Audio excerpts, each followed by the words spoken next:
Hello दोस्तों, आज हम आप लोगों से एक ऐसे टॉपिक पर बात करने वाले हैं जिसके बारे में आप लोगों ने बहुत ही पहले काफ़ी वीडियो में सुना और देखा होगा। आज हम ऐसे टॉपिक आप लोगों के लिए लेके आए हैं, कुछ मॉडल क्वेश्चन पेपर।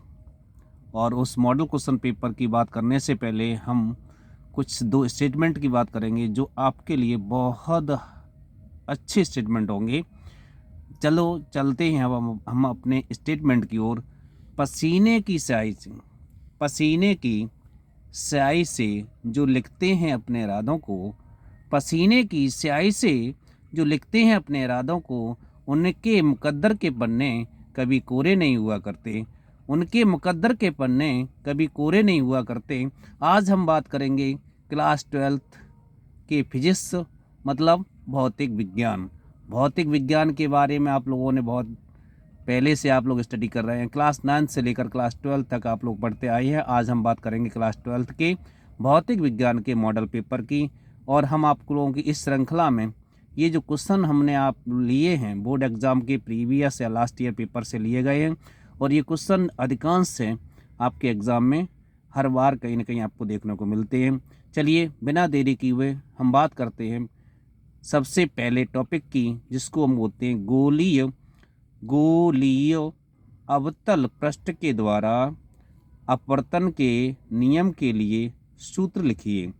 गोलीय अपवर्तक पृष्ठ के द्वारा अपवर्तन के नियम के लिए सूत्र लिखिए और उनकी सहायता से पतले लेंस के लिए सूत्र। पतले लेंस के लिए सूत्र बच्चों दोस्तों डी आर आप जानते ही होंगे, 1/f बराबर ब्रैकेट में n-1, दूसरे ब्रैकेट में 1/r1 माइनस 1/r2 का निगमन करना है आपको। इसमें f लेंस की फोकस दूरी, गोली अवतल पृष्ठ की फोकस दूरी कहलाती है, n अपवर्तनांक कहलाता है, और r1 और r2 यहाँ पर वक्र पृष्ठ की त्रिज्याएं कहलाती हैं। चलिए इसके बाद इसी श्रृंखला में अगले क्वेश्चन की ओर चलते हैं। दिए गए परिपथ में ज्ञात कीजिए, जो हमारे पास में सर्किट दिया गया है नीचे जैसा कि आप चित्र में देख रहे हैं, ये सर्किट को, इस सर्किट में आपको पास में जो वैल्यू दी गई हैं उस वैल्यू का उपयोग करके आपको पॉइंट नंबर फर्स्ट अर्थात संधारित्र प्रतिघात और दूसरा पॉइंट का प्रेरकीय प्रतिघात और तीसरा पॉइंट परिपथ की प्रतिबाधा वोल्टेज का वर्ग माध्य मूल मान। इसमें 10H मतलब हेनरी दिया गया है और उसके बाद में 500 ओम प्रतिरोध दिया गया है और धारिता दी गई है 20 माइक्रोफैराड और इसके लिए फॉर्मूला दिया गया है V बराबर 200 sin 100t। इसमें आप इस हर बार बोर्ड एग्जाम में इसी से संबंधित कोई ना कोई क्वेश्चन जरूर आता है।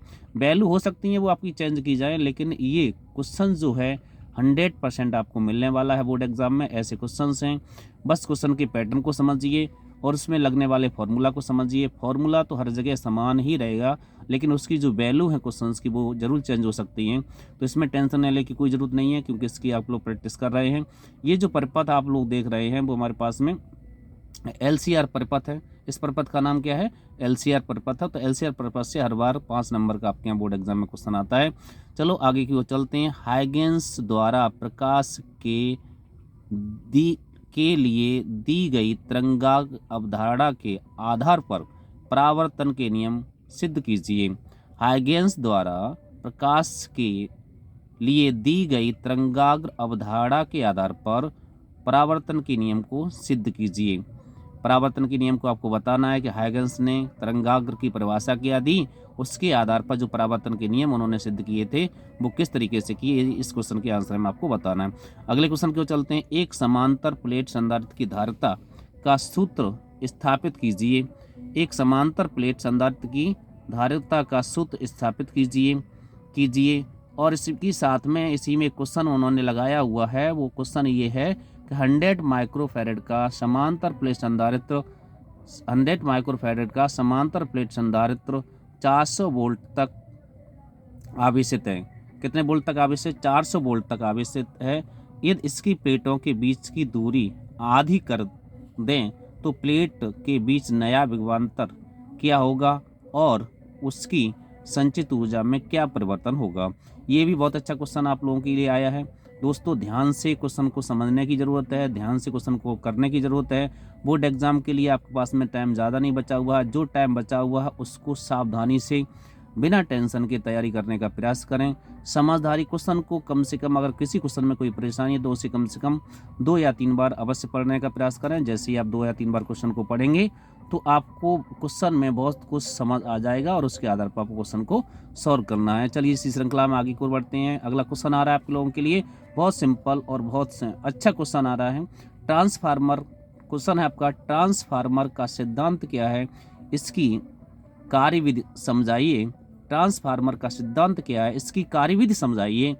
एक आदर्श ट्रांसफार्मर में अगला क्वेश्चन इसी में लगाया हुआ है, एक आदर्श ट्रांसफार्मर में प्राथमिक एवं द्वितीय कुंडलियों में फेरों की संख्या, प्राथमिक एवं द्वितीय कुंडली में फेरों की संख्या 1100 कितनी है, 1100 एवं 110 है। प्राथमिक कुंडली में सप्लाई वोल्टता, प्राथमिक कुंडली में सप्लाई वोल्टता 220 वोल्ट है, 220 वोल्ट है। ये आपको दिख रही है 220 वोल्ट है। यदि द्वितीय कुंडली से जुड़े यंत्र की प्रतिबाधा, जो यंत्र जोड़ा गया दूसरी कुंडली से, द्वितीय कुंडली जिसे बोलते हैं, ट्रांसफार्मर में 2 प्रकार की कुंडलियां आपने पढ़ी थी, प्राथमिक कुंडली और द्वितीय कुंडली, उसमें जो प्रतिबाधा लगी हुई है वो दी है आपको 220 ओम है। तो प्राथमिक कुंडली द्वारा ली गई धारा का मान ज्ञात कीजिए, ली गई धारा का मान ज्ञात कीजिए। ये क्वेश्चन आपके पास में हमने आपको मॉडल पेपर दिया है। ये क्वेश्चन बहुत ही अच्छे क्वेश्चंस हैं जो मोस्टली हर बार आपके एग्जाम में क्वेश्चन पूछे जाते हैं।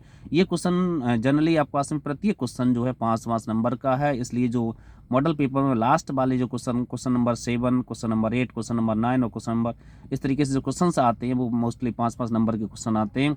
और इस टॉपिक पर जो आपको क्वेश्चंस दिए गए हैं उनको सावधानी पूर्वक ध्यान से समझने का प्रयास करें, पढ़ें। और इस क्वेश्चनों में जो प्रॉब्लम आ रही है तो हमारे कमेंट बॉक्स में ज़रूर बताएं कि हमको ये प्रॉब्लम है, उसका सॉल्यूशन आपको अवश्य दिया जाएगा। और चलिए इसी श्रृंखला में आगे की ओर हम चलते हैं एक लास्ट स्टेटमेंट के साथ। मेरी मेहनत को बेकार मत जाने देना दोस्तों आप, मेरी मेहनत को बेकार मत जाने देना दोस्तों आप, मेरा परिवार, मेरा विचार, मेरी जान और मेरा सम्मान हो आप। मेरी मेहनत को बेकार मत जाने देना दोस्तों आप, मेरा परिवार, मेरा विचार, मेरी जान, मेरा सम्मान हो आप। जय हिंद।